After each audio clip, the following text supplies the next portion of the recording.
And now to start with from the Mizoram, the date of poll will be 7th November and date of counting would be 3rd, which is common of course for all these states, and elections in all these states would be completed by 5th of December. So date of poll is 7th November.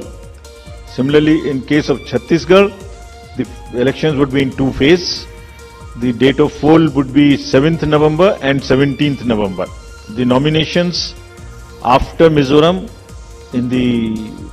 for the first phase of the Chhattisgarh would happen on 20th, the 13th, and the last date would be 20th. Date of poll being 7th November, and for phase 2, 17th November. In Madhya Pradesh, this coincides with the second phase of Chhattisgarh, and date of poll would be 7th November. So, first Mizoram and the first phase of Chhattisgarh, then second phase of Chhattisgarh and one phase in Madhya Pradesh. Thereafter, Rajasthan, where the date of poll will be 23rd November in one phase entirely in Rajasthan. The date of issue of Gazette notification would be 30th October and date of counting for everyone being 3rd of December. Telangana would go last to the poll and date of poll is 30th November with the date of issue of Gazette notification being 3rd of November. And the entire election process would be complete by 5th of December. So this is what is the schedule.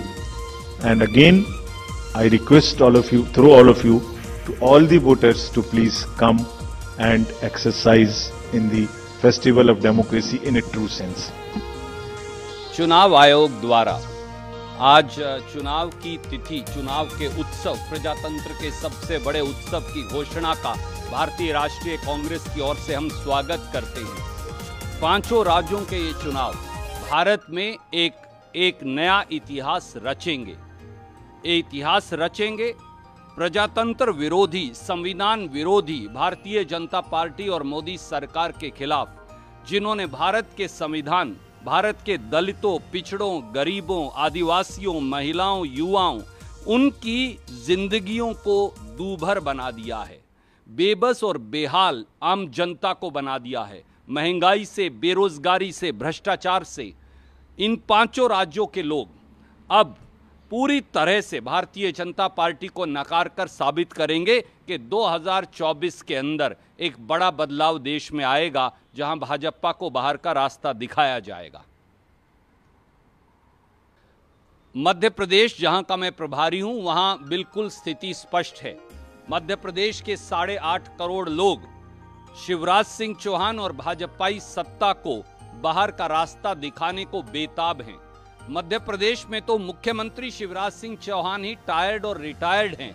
जगह जगह ये पूछते घूम रहे हैं कि वो चुनाव भी लड़ें या ना लड़ें, क्योंकि पहले श्री अमित शाह ने और बाद में श्री नरेंद्र मोदी ने श्री शिवराज सिंह चौहान के चेहरे को ही नकार दिया और ये स्वीकार लिया कि 18.5 साल में मध्य प्रदेश में भाजपा ने अखंड भ्रष्टाचार किया, युवाओं के भविष्य की मंडी में बोली लगाकर उसे बेच डाला, किसान के भविष्य को बेच दिया, आदिवासी और दलितों पर घोर अत्याचार किया और अबलाओं और महिलाओं के ऊपर जो अनाचार हुआ, वो दिल दहलाने वाली घटनाएं आए दिन मध्य प्रदेश में टेलीविजन चैनल और अखबार की सुर्खियां बनी हैं।